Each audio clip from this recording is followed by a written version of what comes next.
Ketua Petri pusat ya, terus pusat Petri. Jadi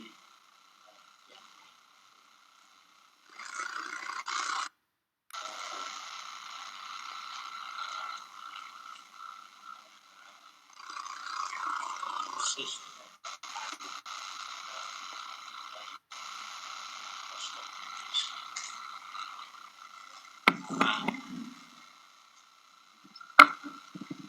kenapa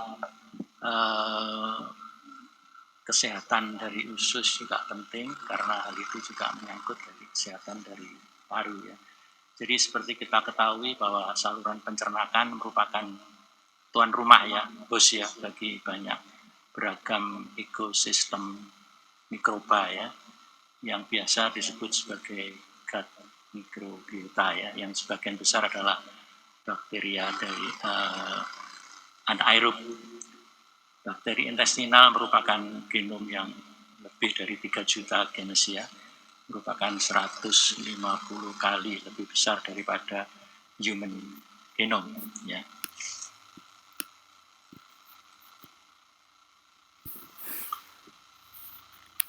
Gut microbiota ini ternyata didominasi oleh 64% dari Firmicutes ya, yang terdiri dari Lactobacillus, Bacillus, dan Clostridium. Kemudian 23% dari Bacteroidetes ya. Kemudian 8% Proteobacteria, satu contohnya adalah Escherichia, dan yang 3% adalah Actinobacteria ya, contohnya adalah Bifidobacterium ya, yang seperti kita ketahui bersama Lactobacillus banyak kita jumpai pada minuman-minuman yogurt dan sebagainya ya. Kemudian bukti klinis dan eksperimental menunjukkan bahwa gut microbiota itu mempunyai peran yang sangat penting ya, dalam memelihara kesehatan manusia dengan meningkatkan kekebalan tubuh.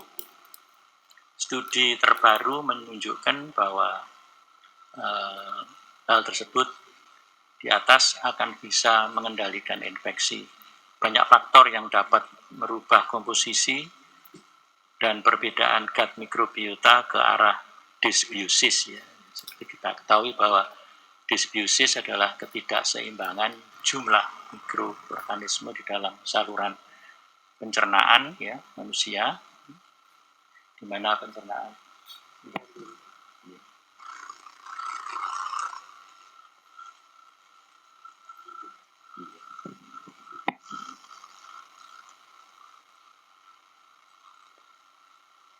ya. Jadi dysbiosis itu ketidakseimbangan ya, ketidakseimbangan jumlah mikroorganisme di dalam saluran pencernaan manusia ya. Jadi yang seperti kita ketahui bahwa di dalam usus ada Firmicutes, Bacteroidetes, Actinobacteria, dan Proteobacteria.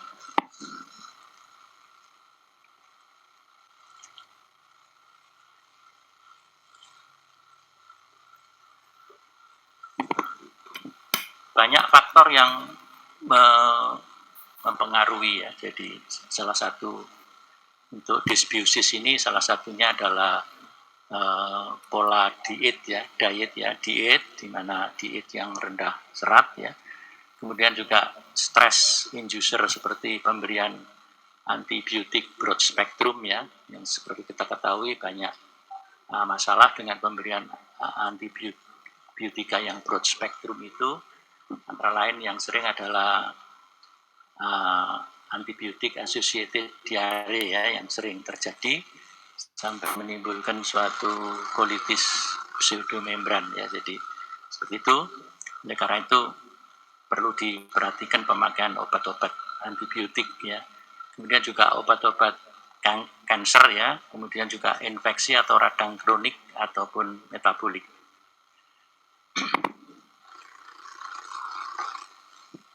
Nah, ini satu gambar atau dari satu hubungan antara paru-paru dengan usus ya. Di sini kita lihat seseorang yang inhalasi ataupun menelan dari kuman-kuman itu. Kuman yang tertelan pun bisa masuk ke paru melalui aspirasi ya. Jadi pada orang yang sehat ya, di mana clearance dari infeksinya berjalan baik ya. Kemudian juga ada bakteri ligannya ya, misalnya LPS, kemudian bakterial metabolit misalnya short chain fatty acid ya, kemudian juga itu akan menimbulkan modulasi imunitas ya. Sebaliknya pada beberapa penyakit ya, triggernya dari dysbiosis, misalnya ada infeksi, ada pemberian antibiotik dan smoker ya, menyebabkan chronic lung disease maupun clearance dari infeksinya berjalan kurang baik ya. Jadi itu yang sering menimbulkan satu gangguan penyakit. Ini juga gambar dari bakteri-bakteri di usus yang tadi sudah kita sebutkan, dan bakteri-bakteri mikrobiota di paru ya, seperti Streptococcus, Pseudomonas dan lain-lain ya. Jadi itu ada hubungannya sendiri.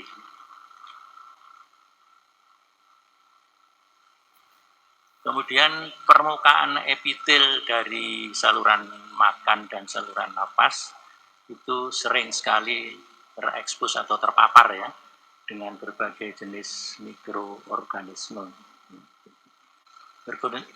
Mikroorganisme yang tertelan bisa mencapai paru melalui aspirasi. Kemudian mukosa saluran makan dan paru mempunyai physical barrier ya, jadi melawan dari penetrasi mikroorganisme tersebut.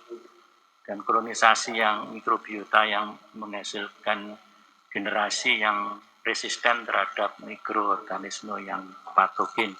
Contohnya adalah bakteriosin ya. Bakteriosin itu suatu protein yang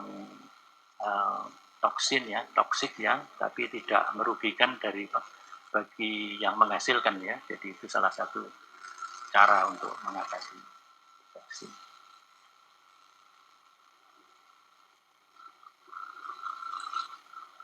Lebih-lebih lagi, jadi koleksi yang berkembang cepat dari gut bacteria ya, komensal yang termasuk segmented filamentosis bacteria ya. Itu yang juga bifidobacteria, kemudian Bacteroides genus, itu menyebabkan produksi antimikrobial peptides, kriteria imunologi globulin A dan sitokain proinflamasi. Di saluran nafas, Streptococcus pneumoniae dan Haemophilus influenzae mengaktifkan P38 mitogen activated protein kinase ya, di TLR independen untuk memperkuat respon proinflamasi. Jadi kemudian respon proinflamasi yang diinduksi oleh bakteri patogen lebih besar daripada yang diinduksi oleh bakteri komensal. Ini merupakan indikasi bahwa mikrobiota paru melindungi dengan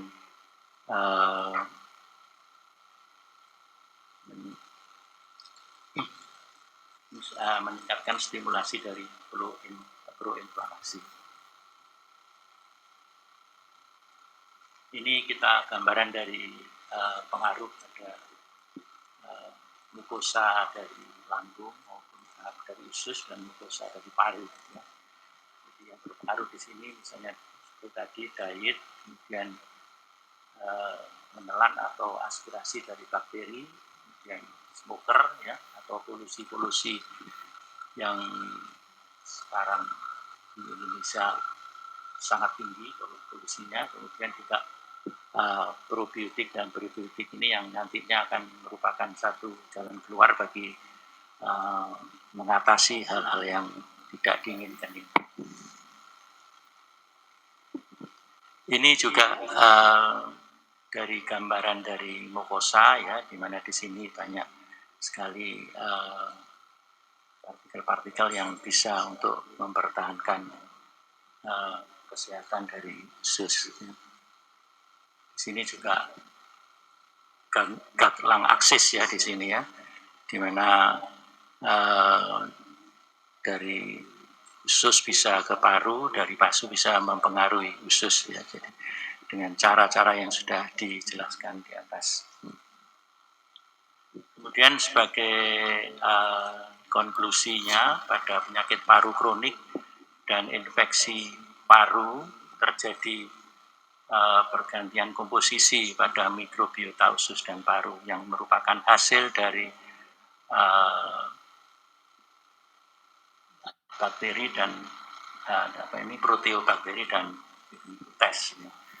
Kemudian gut lung axis ini memungkinkan jalan bagi endotoksin, mikrobial metabolit ya seperti short chain fatty acid tadi, sitokain dan hormon menuju bloodstream, menuju ke alas salah satu tempat yang jauh misalnya dari usus ke paru.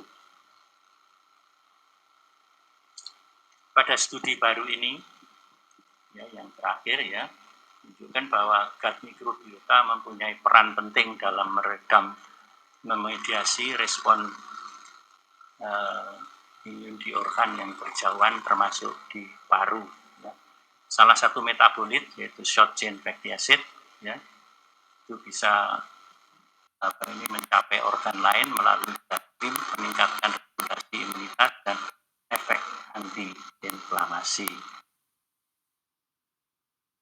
Kemudian strategi baru dengan target manipulasi dengan pemberian prebiotik dan probiotik serta diet yang bagus diharapkan akan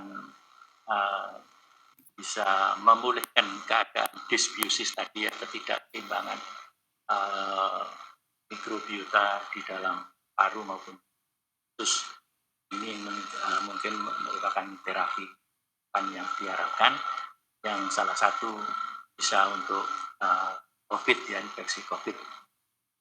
Saya kira itu yang bisa saya sampaikan. Terima kasih dan wassalamualaikum warahmatullahi wabarakatuh.